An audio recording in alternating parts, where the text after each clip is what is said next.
Hi there, I said I'd put a quick video together for my back classes based on the introduction of fever pitch. I don't know if you can recognise me like this. Would this be better? Do you recognise me better like that? Maybe, I don't know. But anyway, I said I'd put together a quick video on the introduction of fever pitch. And I understand that for my S7s it's really difficult at the moment with going home for at least 14 days. Please make sure you're signed in on Teams, get yourself sorted on there, and I'll put all of this on there. But anyway, straight on with the presentation, which will give you a bit of an overview of the things that we've done in class so you don't fall behind. We are focusing on fever pitch at this moment in time, and we're going to be looking at the introduction today, the 3 pages or so that Nick Hornby affords us at the start. As I've said already, you should already have this text sorted. There's the ISBN. If not, we will be using extracts for the next 2 weeks, but please make sure that you're sorted with that. On top of that, we'll be using Seamus Heaney and some selected poems, Digging, Death of a Naturalist, Blackberry Picking, Follower and Midterm Break. But please make sure you don't need to get the text for that, because there'll just be extracts that are used. I'll print off a booklet for that. However, if you want to, you can get yourself that. Later on at the end of the semester, moving into the next one, we will be looking at Blood Brothers, bearing in mind our theme is growing up, and this fits really nicely with some of the things that we're doing. Anyway, last lesson I presented you with this brainstorm, and the reason why I did that is because there is so many cultural references within fever pitch, heavy football references, that sometimes you might get a bit bogged down and forget that our main theme is growing up. And there will be times during this text that you really feel overwhelmed with the cultural references. I'm a die-hard Bradford City fan, but at the same times I am going to struggle, or I did struggle, with some of the heavy detailed references within there. Now, whenever that happens, what I would like you to do is always kind of zoom out a bit and bring it back to this theme of growing up. Now, when we talked about growing up in class, we started to look at the symbols of childhood and adulthood, bearing in mind that growing up is a transition between these two things. And from a childhood point of view, I mean, this is what we discussed in class, but this idea of innocence, vulnerability, emptiness, etc., and this transition into a more responsible, mature, wise individual. And again, the key there, having more individuality as an adult. And I think that this is this key area, this transition. How quickly does Nick Hornby drift from an irresponsible child into a responsible adult? How much control does he have over the process? And indeed, how much, maybe to what extent is it a mental or physical process? Now, lots of us said in class that growing up is not just a mental process, it is not just a physical process, but a mental process as well. We went into quite a lot of detail about maturity and the fact that that is different from growing up. Now, just keep that brainstorm in mind when we're going through. However, a little bit of context about the author before we start. He was born on the 17th of April 1957, which makes him 63 years old, just turned 63. He's an English writer and lyricist, and he's best known for a lot of for some books that have changed into or developed into movies. Fever Pitch, High Fidelity and About a Boy. Bear in mind that Fever Pitch has been made into a British film and an American film, absolutely slated by the critics, but also been made into an American film where it swaps football with baseball. Hornby's work frequently touches upon music, sport, and the aimless and obsessive natures of his protagonists. And we discussed in class this idea of a protagonist as generally being the hero, being the guy that you kind of warm to, or the hero of the story. Now, I actually quite like this book, but I do not warm to this guy one bit whatsoever, and it kind of is a bit of a paradox to me that this protagonist is so I don't know, I find it difficult to connect with him, let's just say it that way. And his books have sold more than 5 million copies worldwide as of 2018. In 2004, in a poll for the BBC, he was named as the 29th most influential person in British culture. And that takes us on to a few notes on the title. Now, fever pitch is a phrase that you would normally associate with a state of extreme excitement. Not necessarily, it could be used in a variety of contexts. Now, obviously, the connotations of fever nowadays have definitely have a deeper meaning. However, this idea of fever and intense, overwhelming illness or an uncontrollable urge, mixed with this idea of a pitch, which you would generally associate with a measurement or a degree of something. Definitely some sensory connotations there, with pitch as a screeching noise, etc., or as a range, and it's quite a clever title. You might have to admit the fact of the wordplay with pitch, obviously being the surface that you play your football matches on, and so all in all, quite a cheap title, but anyway, it works for him.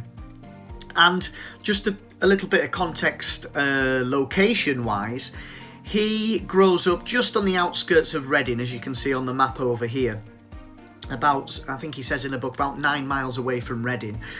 Now, the team that he falls in love with, and indeed becomes obsessed with, is Arsenal Football Club, and they are based here on the north, in the north of London, and their home for 93 years was Highbury until 2006. I think this book was written in the early 90s or so, Highbury was still very much the home of Arsenal when this was being written.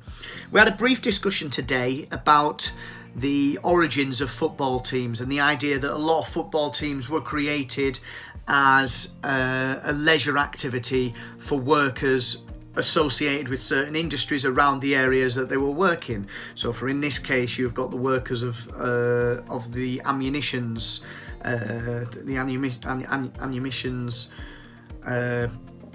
plant or so. It was actually originally in Woolwich in South London. But anyway, and again, this might be something that we develop that develops throughout the story.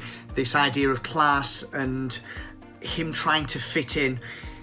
It's no secret that he's somebody who goes to Cambridge. He has a father who moves away to France, which I was speaking with colleagues is very unusual, or a very big opportunity in the 1970s, was really unheard of. And so please bear in mind that he may be trying to fit into a working class, or maybe a working class status or so that he isn't actually that he doesn't actually belong to. But anyway, we also discussed this idea of fever pitch being a memoir. Now, a memoir goes generally as soon as you mention a memoir, people automatically start to think of autobiography or autobiographical writing. Now, the key difference between a memoir and an autobiography is that a memoir affords a selection of events of your life. You can almost pick and mix. You can pick and choose the parts of your life that you want to use that then fits into the big narrative that you're trying to say overall. It's from the perspective of the author, but please remember that just because it is a memoir, just because it is a non-fictional account of his life, that doesn't necessarily mean that it's true. Even if you had great intentions and 100% were trying to tell the accurate story of your life, your memory is not like a like an Apple, like an iPhone that takes a picture and stores it up there. They change based on the emotions you're going through and the time of your life that you're actually witnessing, and memories don't stay fixed. So in this case, please bear in mind that as much as it is a non-fiction piece of writing, that it could quite easily be manipulated to fit whatever narrative he would like to present to us. Now, we looked at reasons why someone might start to write a memoir, and we had some great ideas in class. This idea of a record, this idea of a document. It kind of makes it official, doesn't it, what you've done in your life? There's something quite substantial about putting your life into writing. Now, we also talked about writing as therapy and using writing as a way of almost releasing emotions or getting those demons out of your head. We used the word in class, this idea of catharsis, and you can see there the process of releasing and thereby providing relief from strong or repressed emotions.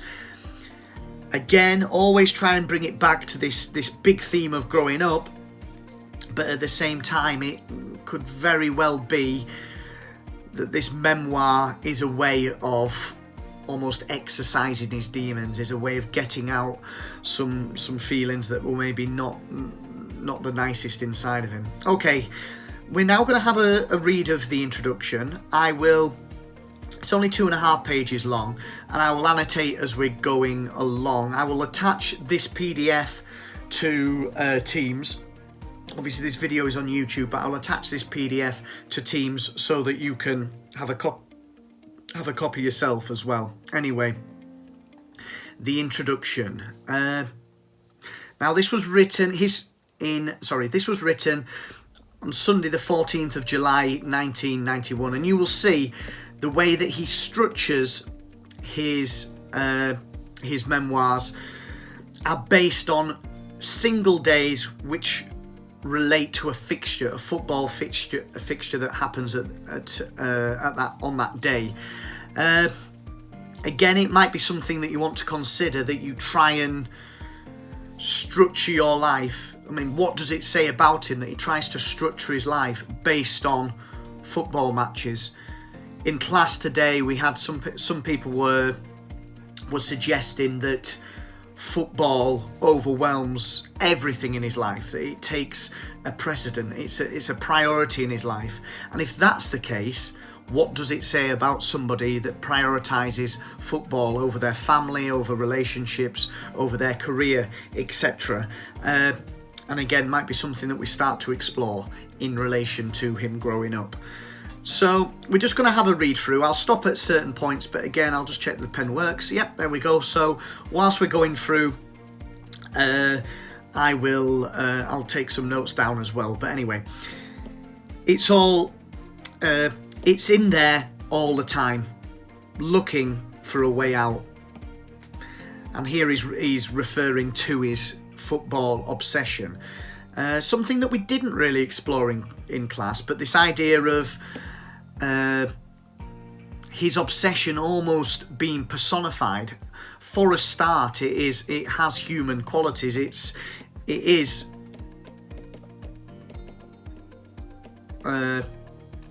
obsession is almost an animal or a person that kind of does have human qualities. In this case, it's looking for a way out. It's not something that you'd normally associate with an abstract concept. Anyway, I wake up around 10, make 2 cups of tea, take them into the bedroom, place one on each side of the bed.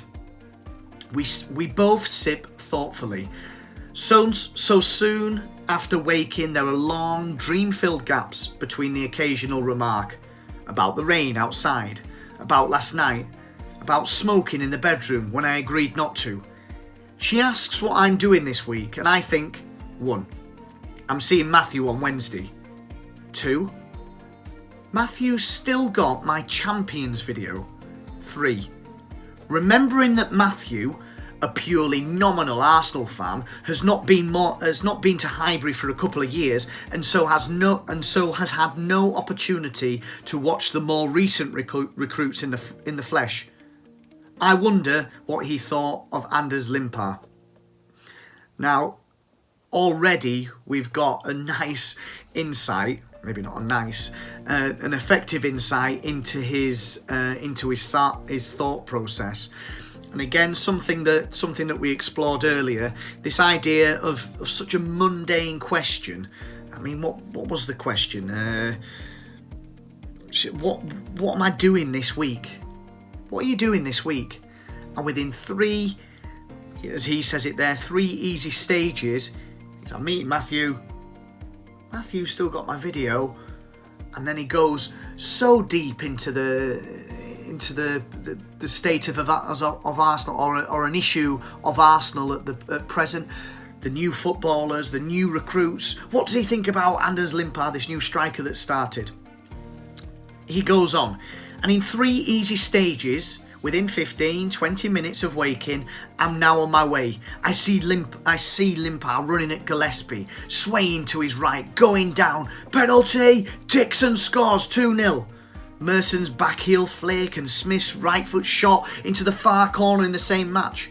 Merson's little push past Grobbelaar up at Anfield. Davies's swivel and smash against Villa.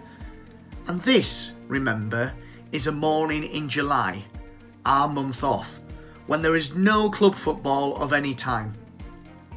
Now, later on in the book, this isn't really a spoiler, but later on in the book, he talks about the fact he remembers years as football seasons. So, for example, he doesn't say, oh, that happened in 99, that happened in 73. He thinks, oh, that happened in the 72-73 season. Oh, that happened in 81-82, as the football season runs from August into May for the cup matches, etc. Now, what he's saying here is even in Arsenal, even in Arsenal, I'm getting obsessed now. Even in summer, a morning in July, which where there's no club football, could be a World Cup or Euros, but no club football, he still has this obsession so deeply that he drifts into really specific moments in his club's history. Anfield 89, Wembley 87, Stamford Bridge. What are you thinking about? She asks. Obviously, this is his wife or partner at the time. At this point, I lie. I wasn't thinking about Martin Amos or Gerard Depardieu or the Labour Party at all. But then, obsessives have no choice. They have to lie on occasions like this. I'm going to make a little highlight here that, and particularly this here, the fact that obsessives have no choice. They have to lie. Again, you maybe want to reflect on what effect this might be having in a relationship. It's not a massive lie, but it is a lie to his in his relationship. And again, that maybe, does that start to raise issues of trust, etc.? If we told the truth every time, then we would be unable to maintain relationships like anyone from the real world. And again, this was something that we explored in class. The fact that he can see that his world, his obsession, isn't real. And it led us on to a discussion about this idea of awareness, which is going to come up a few times. We talk about this process from a child to an adult, that adulthood is that recognition, is adulthood by its nature creates awareness. You're not innocent and pure, you know things about life. And throughout this introduction, we can see that although he is extremely immature in some ways, or he may come across immature in some ways with this obsession, he actually does have the maturity to be aware of the effect that that his obsession has on him, well, has on people around him. So if we told the truth every time, he says, we would be left to rot with our Arsenal programmes, or our collection of Blue Label Stax records, or our King Charles Spaniels, and our 2-minute daydreams would become longer and longer and longer. Strap yourself in, just like this sentence. Until we lost our jobs and stopped bathing and shaving and eating, and we would lie on the floor in our own filth, rewinding the video again and again in an attempt to memorise by heart the whole commentary, including David Pleat's expert analysis for the night of the 26th of May 1989. You think I had to look that date up, huh? The truth is this: for an alarmingly large chunks of an average day, I am a moron. And again, you may suggest, or you may like to say that this suggests a degree of maturity. The fact that he can accept that his behaviour is weird, or maybe comes across idiotic to other people, that perhaps it is a sign of maturity and is a sign of being mature. Later on in class, we started to, I'm just going to find it here, we looked at this phrase here, this idea of self-deprecation, this idea of putting yourself down, something that comedians do a lot, for example. You insult yourself, you constantly put yourself down, and it's fair to say that throughout this book, he does that a lot himself. He's constantly putting himself down, and this is maybe the earliest example of it in the introduction. I'm not going to write the full word here, but yeah, this idea of self-deprecation. I would not wish to suggest that the contemplation of football is in itself an improper use of imagination. David Lacey, the chief football correspondent for The Guardian, is a fine writer and an obviously intelligent man. And presumably, he must devote even more of his interior life than I do to the game. The difference between Lacey and me is that I rarely think. I remember. Probably quite. I'm just going to write down something that's kind of appeared in my head there. But this idea of memoir, the fact that the book itself is actually a memory, is actually quite strongly advocating that he remembers things well. I remember. I fantasise. I try to visualise every one of Alan Smith's goals. I tick off the number of First Division grounds I have visited once or twice. When I've been unable to sleep, I have tried to count every single Arsenal player I have ever seen. When I was a kid, I knew the names of the wives and the girlfriends of the double winning team. Now, I can only remember that Charlie George's fiancée was called Susan Frage and that Bob Wilson's wife was called Megs. But even this partial recall is terrifyingly unnecessary. And the question I asked in class straight away was, who is this terrifying for? And we explored the idea that this is first person, it's his own recollection, it's terrifying for him, which again links to his own awareness of the obsession or the problems that he has. None of this is thought in the proper sense of the word. There is no analysis or self-awareness or mental rigour going on at all. And again, maybe some irony there that he's saying he isn't self-aware. Obsessives are denied any kind of perspective on their own passion. I'm just going to highlight that quote there as well. That obsessives are denied any kind of perspective on their own passion. And it may be that we touched upon the idea that it kind of links quite heavily to addiction in a way, that you don't realise you have it. If you don't, how do you put this? That sometimes it takes somebody else to tell you that you have a problem. In this case here, you've got him recognising that obsessives can't really see, don't have the perspective on their own passion. This, in a sense, is what defines and obsessive, and serves to explain why so few of them recognise themselves as a fan. Now, there's just a quick football reference here, the idea of a reserves team, and the reserves team is normally the youth team or the second team, which a football team has a very low turnout, very low support compared to the main team. And he's used an example here of a lower league team, Wimbledon, and the reserve team against Luton. It'd be very unlikely for people to get worked up about this game at all.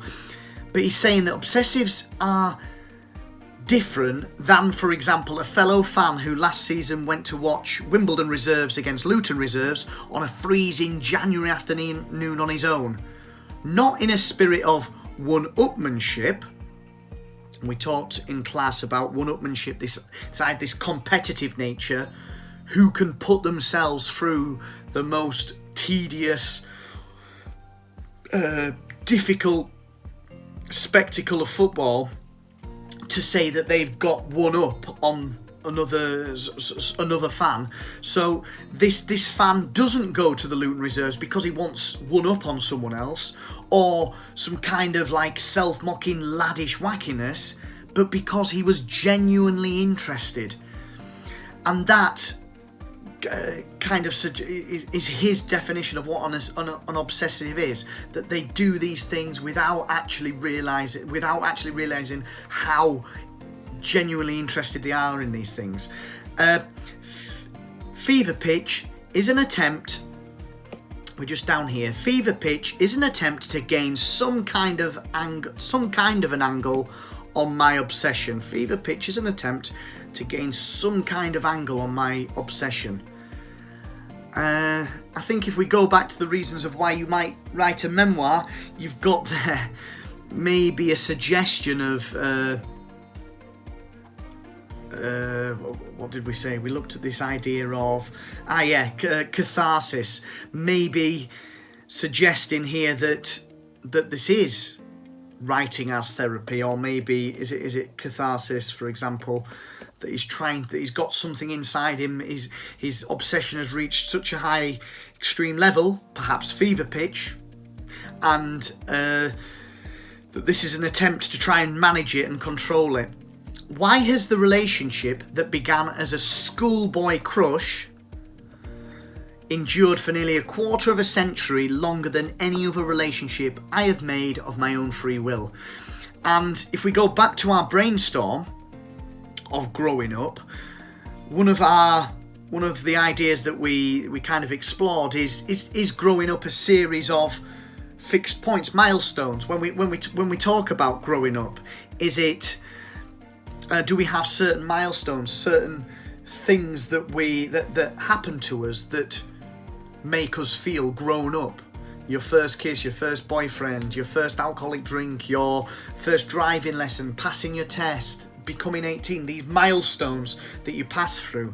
Now, in this case, and I think some people would say that their childhood crush or so, maybe or having a schoolboy crush is a milestone in growing up. For him, it's his football team that is his schoolboy crush. Now, if we're linking that to growing up, it's quite interesting to explore this idea of football replacing those milestones that he might have in reality, maybe. And I think it's already fair to say that we can say that football could be, I'll just write it down here, but is it a replacement for other aspects of his life, or a status for other things in his life? But anyway, I love my family dearly, but they were rather foisted on me, and I am no longer in touch with any of the friends I made before I was 14, surprisingly, apart from the only other Arsenal fan at school. And why has this affinity managed to survive my periodic feelings of indifference, sorrow, and very real hatred? Now, these are strong words. I can't really think of too many things that I hate at this moment in time, as probably you can't. It takes a lot to say you hate something, and he's saying here his football team, which he has no control under, that is just 11 men kicking around a ball on a pitch, on a piece of grass, creates very real hatred inside him. It almost materializes. It becomes something it's not. This book, the book is also, in part, an exploration of some of the meanings that football seemed to contain for many of us. And I'm not going to go into this paragraph in detail, but he talks about the idea of the book also appealing to football fans themselves. Finally, Fever Pitch is about being a fan.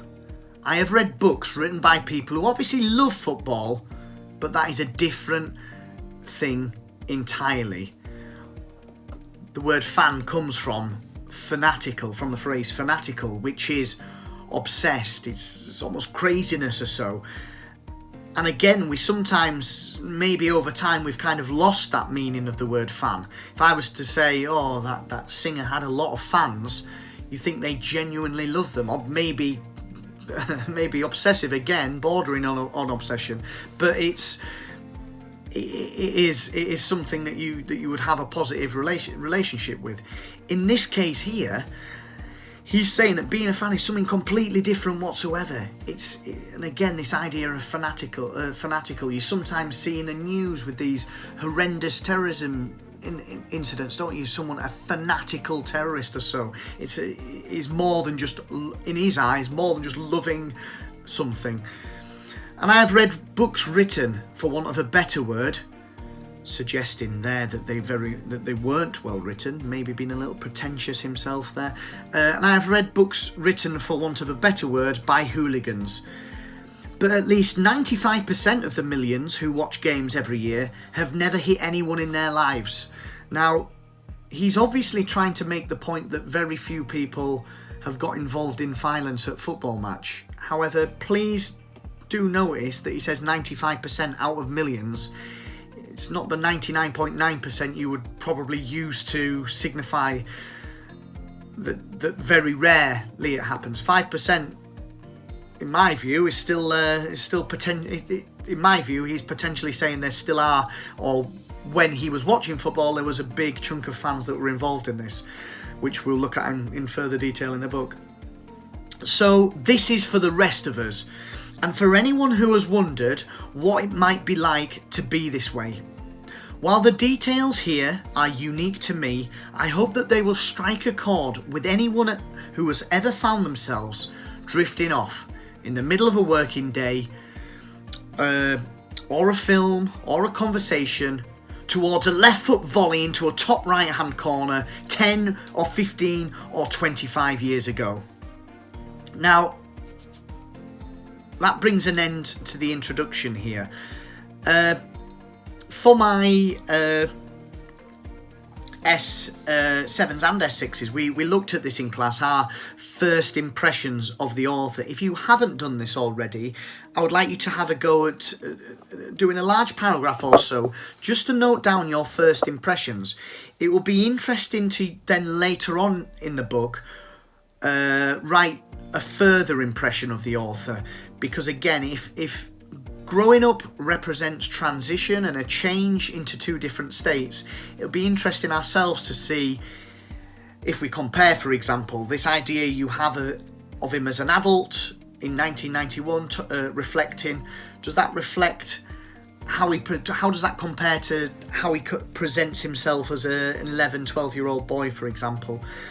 So finally, just to kind of summarise the introduction, some key ideas that basically came out of this. Obviously, the idea of obsession, and again, I'm putting question marks here because I think it's things we're going to explore. But what does this obsession? What does this obsession have on his life? What's the impact on his life?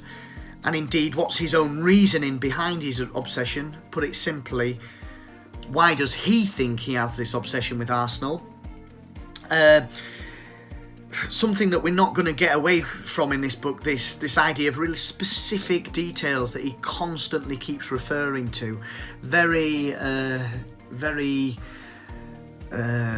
precise football references, specific moments and minutes and players. I mean, what does that show about his? What does that show about him? is this obsession self-destructive?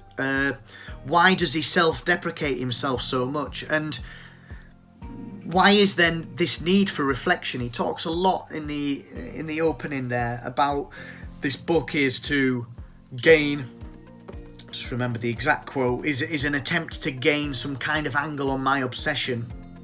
And again, it might be something that we look at in more detail. Okay, I'm going to bring this to a close now, but I hope that helped if you missed our session on in the introduction. And again, I'll save this on YouTube. I'll put it through Teams. But have a really good day, and I'll see you later on. Bye-bye.